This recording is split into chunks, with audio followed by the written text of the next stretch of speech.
Welcome back to Raw Conversations, a podcast that was created 2.5 years ago. It was actually created during the pandemic. Why? Because I have an organization, and the name of that organization is Envision Youth Services, a nonprofit mentoring program for at-risk and underserved youth. And our primary focus is mental health. And so we would literally have these raw conversations in person, after school and things like that. And what it was is they were able to write down exactly what they wanted to talk about, what they wanted to discuss, if they needed advice on. And it was no judgment because we had no idea who wrote down the question or who wrote down the topic. And we would just literally pull it out of a bucket and we would read it, and then come to find out somebody brought up a topic that other people may have been battling that same thing. So what came out of that was questions about how do you deal with depression, questions about how do you deal with your family not being able to understand where you're coming from, how do you feel, how do you deal with like loss. So it was a lot of heavy topics that were coming up. When the pandemic happened, everything shut down. And at that point, it was a push to stream it. Because at that point, now you got a wider audience, you know what I'm saying? And also, one thing that I realized is during the pandemic, a lot of young people really dived into isolation, depression, all of those things. Some of the outdoor activities that they were doing that kind of caused them joy.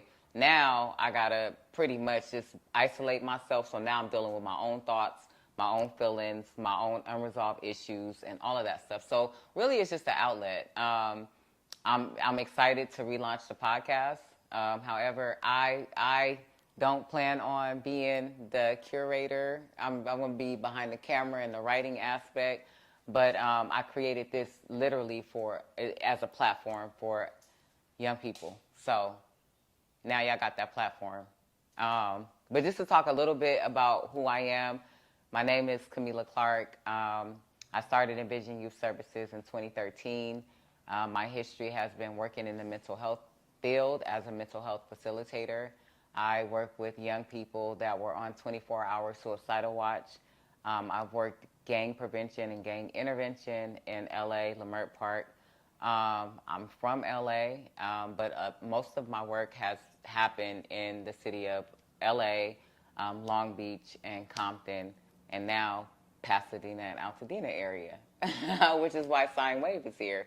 And so, just been doing that over a period of time, a long time. And outside of the mental health field, what I do in the mental health field, I'm a professional writer. So grant development writing, and also some writing in TV and film. So that's who I am. So 2.5 years ago, I started writing the Mental Health Through Music and Creative Arts program, which is a 12-week program that focuses primarily on mental health, but also it's working with young and upcoming artists, anywhere from 13 years old and going up. And it's basically providing them an outlet to talk about some of the things that they have not felt comfortable enough to expose or talk about or even deal with or face. Gave us a chance to really put everything on the table, talk about family, talk about loss, talk about anxiety, depression, talk about the things that sometimes we feel like we can't communicate about or we're not comfortable with traditional therapy. Raw Conversations is like, we laying it on the table. Like, it is what it is. Like, when you're battling it and dealing with it, it is what it is. Either you're going to decide to talk about it and deal with it, you know what I'm saying, or you're going to run from it. So we decided not to. So I am super excited to be here today. We have a lot going on. We actually launched the program in February, and for 3 months we were in a recording studio, thanks to Raw Sugar Shack Studios, our home studio. Snoopy and Sweets, we appreciate y'all for sure.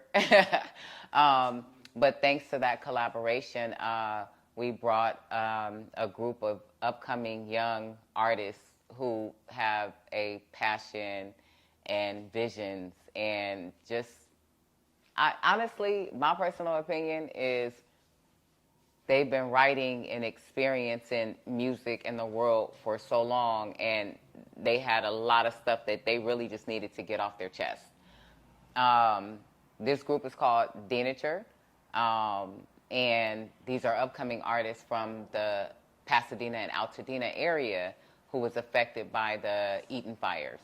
And so we jumped in, we launched the program, and again, for 12 weeks, we talked mental health, writing sessions, to recording, to artist development, to now, filming content, right? Did I say all of that right? Did I miss anything? I don't think so. You don't think so? No. Okay. Yeah. So we've been working. we have been working. So I'm super excited now to have SYGN here. Should I call you SYGN or Tyler or SYGN is fine? Yeah. That's who I was introduced to this program as. So. As SYGN. Yeah, absolutely. So met you by way of Code Speech, yes, right? And had no idea. I did, to be honest with you, with the entire group, I didn't know who had what talent. Oh, got you. You know what I'm saying? So in most cases, what would you do? If somebody said, okay, SYGN is coming in, I'm going to go do my research, right? I'm going to go on social media. Well, I don't do that. So, but honestly, I wanted it to be, I'm in this space and this period in life of alignment. Yeah. And so I want to know what I feel and what I experience from my interaction with you, not what you put on paper, because sometimes we don't put everything that we want the world to know, you know what I'm saying, on social media. So I didn't do that. My experience with you has been interesting. In so many ways. Okay. And so, when I say interesting, in so many ways, but good ways, not bad. Okay, I didn't know where the I knew, I'm going to tell you, I always knew for a fact that anytime we hit the studio, that you was coming in with a serious face, number one. You was going to be on time. You was coming with a serious face and definitely ready to work. And if it was a track that was playing that, you was feeling in your soul, we was gonna be able to see it. I got so much BTS footage of you in the studio just having your own little jam session, head bobbing. You got a certain movement. Don't get you to walking, cause I was like, wait, where he from? Oh, where he? But all of that, but great energy, and I did not know. So in my head, I'm thinking, with this group, it's all artists, right? Yeah. Didn't know, from the producing to the singing to and then I'm like, yo, this dude right here is like a musical genius. It's not, and I don't say that often, but I'm just looking at how many spaces you feel just in that creative space. Yeah. And that's a lot. I appreciate that. That's a whole lot. Your brain gotta be, it will go, it's always on the move, I'll tell you. How do you slow it down? How do you? I feel like it's Well, this is my specific question. Yeah. How do you switch it from artist to I'm producing to I'm engineering to I'm writing? They're all the same. they're all the same. They're all the same avenue. They're just different mediums. That's all. Different media. They're all from the same creative source. I know, but how do you switch that on and off? Because you play because it's different roles. No, they are different. There's different roles. Engineering, you're going to take more of an executive role. You need more concrete answers to your solutions. But producing and singing and writing, rapping, those are all more. They're all spectrums of just my creativity, my creative process. So they all take up the same space. Engineering is just a little bit more concrete and rigid because there's a time frame I want. There's a certain sound I'm going for. Now. The creativity's still there, and I'm still accessing it. But now I have to start doing equations, psychological equations in my mind. So you doing it like it's math? Yeah, okay, this is what I'm cutting out. This is too much instrumentation going on right now. I need to cut it out so I can make this more efficient. Get as clear of. I want to make this as clear and as concise as possible so they can understand what the message you're we're trying to convey. Express. Yeah, as clear and as accessibly as possible. Do you get stuck in like overthinking that process? Of course. A lot of those songs that I did the mixing for, it took me a few days. Like I'm trying to think of a song that took me really long. What would be your heart? Okay, so listen. We recorded what 20? Hold on. No. First of all, for me to say we is so disrespectful because I wasn't on nobody track. Like, so let me. You were part of the group though. Well, of course. Like, yes, I am. But the artists within this group in this program over 12 weeks recorded 27 songs. 27 songs that were professionally mixed and ready to go were 23. Are 23. Yeah. Okay. And so I was definitely impressed. And okay, so this is how it worked in the studio. When we went in there, we did the mental health session first. Yeah. That is the breathing, the coping, the putting it all on the table and all of that stuff. And we pretty much just got ourselves ready to get into our creative space, right? Shout out to Alan, co-facilitator, SUD counselor. Dope. They call him Uncle Alan. But we facilitated these groups together. And then after that part, then they went into the recording, their creative process. Rather that was, sometimes I would see you guys writing, recording, figuring everything out as far as the sound that you guys wanted and all that stuff. But between myself and Snoopy, we let y'all have y'all creative time. So it wasn't like, through the process, I heard tidbits.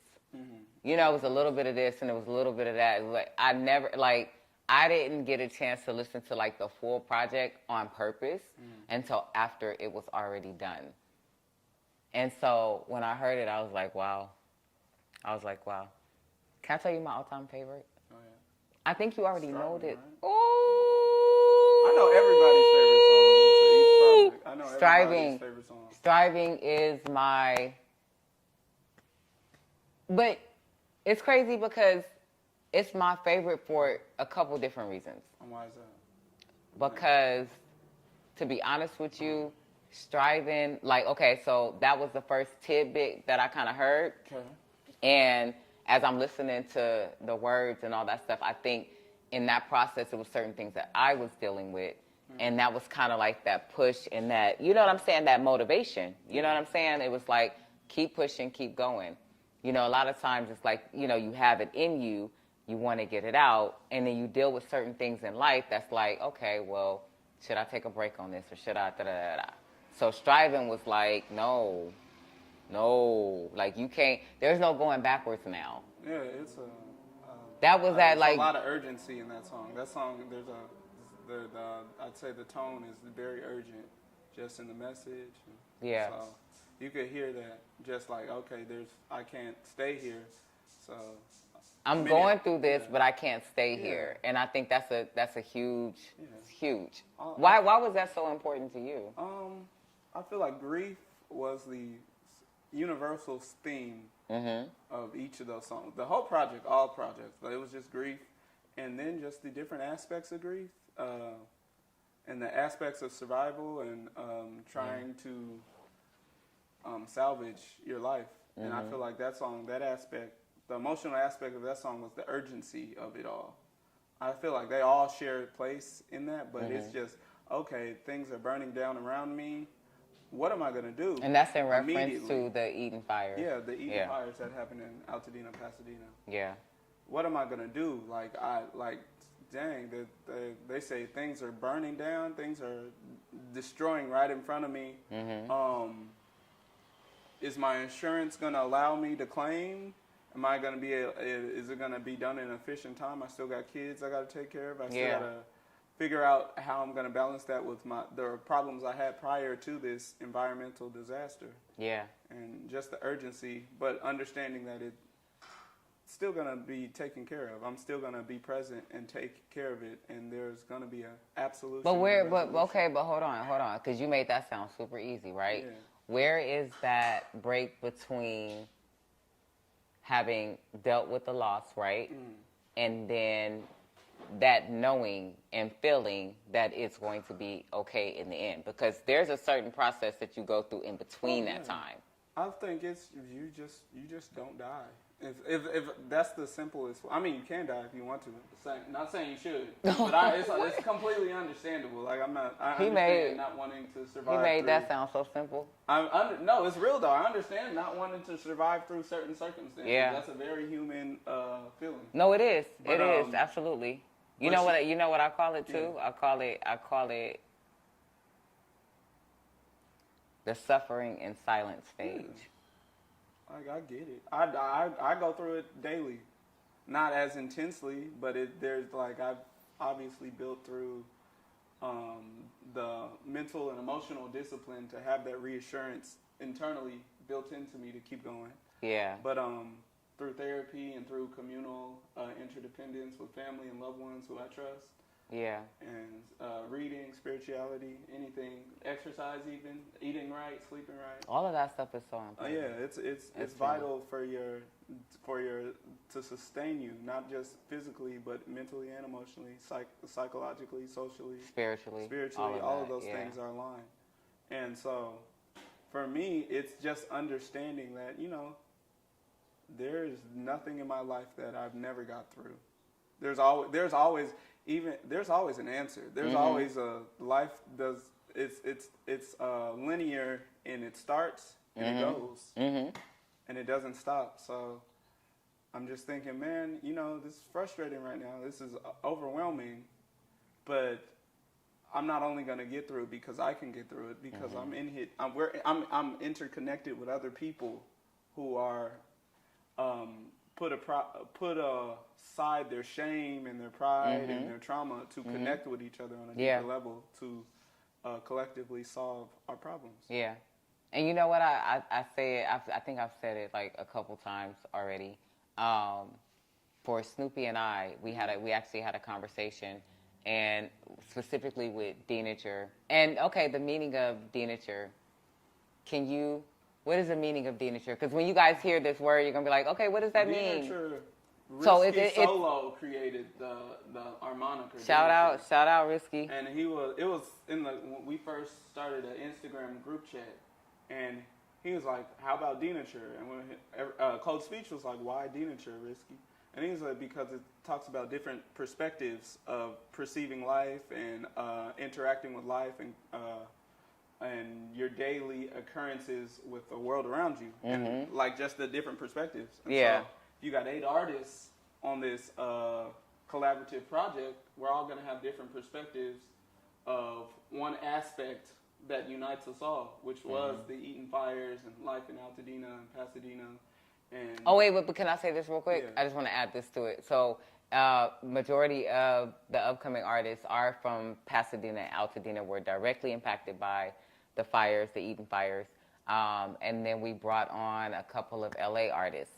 And it's crazy because just the way that they came in to support and to show love. One thing that I realized is over the years, a lot of the artists that came from the Pasadena, Altadena area was coming to LA to show love.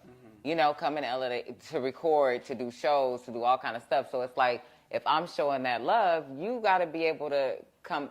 And it doesn't happen often. Oh, yeah. You know what I'm saying? So shout out to Isaiah Bowers. Shout out to JR15. Anybody who else from LA? No, that's it. Oh, yeah. Shout out. Super solid. Hopped on the project. I mean, literally, I made a phone call, and within the first minute, he was like, "You got me." Was cool. Oh yeah. He was like, and then pulled up to the studio like. He's about his business for sure. Sure. I'd say him and Speech and Speakeasy. They're really about like making things happen. Absolutely. All of you guys are, honestly, like, and I think, and it's crazy because I'm grateful, because I hear thank you for launching this program. Thank you for this opportunity, these collaborations. And while I am grateful and thankful about that, I don't think that you guys understand how much of what you guys were going through, we met at the right time. Yeah. You understand what I'm saying? Like, and I explained this a little bit, but February, I got the call from Speech about, hey, we got some artists out here, we got the fires, and there's really not a lot of mental health support. And so he called me. I'm in Compton. I literally go down to Pasadena, and it was like this from then. You know what I'm saying? But like, super important, really, just to really show that support. And with Speech, he would come out and support the things that I was doing in the nonprofit world and for the community. You know what I'm saying? So you guys came, we met at the right time. I lost my building in Compton, my office space, and so it was just a lot of stuff going on. And honestly, I was at a crossroads where I was just like, fuck it. You know what I'm saying? Like, to do as much as I've done within the communities, I couldn't understand why that couldn't be sustained. You know what I'm saying? But just as you talked about earlier about the light being at the tunnel, it was a certain period where it was just like, okay, what you want me to do? Like, why are we doing this right now? You know what I'm saying? And then I got that phone call from Speech, and I didn't even hesitate. I was like, damn, it's a lot going on right now. But honestly, one of the things that I'm learning now is that, or experiencing now, is that obedience is better than sacrifice. Yeah. That obedience is what you feel and hear that says go for it. Don't let nobody tell you no. Don't let nobody tell you you're not good enough. Don't let nobody like, are you kidding me? No, I mean, when you know. Like, even when you know that it makes sense for you, you do it. Like, the moment I knew this process made sense for me, there was no reason to hold back anything. Yeah. There was no reason to hold back my skills and my gifts and my effort. Yeah. And it made sense for me because it was communal, and the foundation of the communal accessibility was Black. So that aligns with my interests. It was inclusive of everybody, but it was very much aligned with, let me give back to as many Black people as I can. Yeah. Which is a goal of mine. Yeah. For free, for as little of a cost as possible. Yeah. And two, it connected with my creative condition to make music.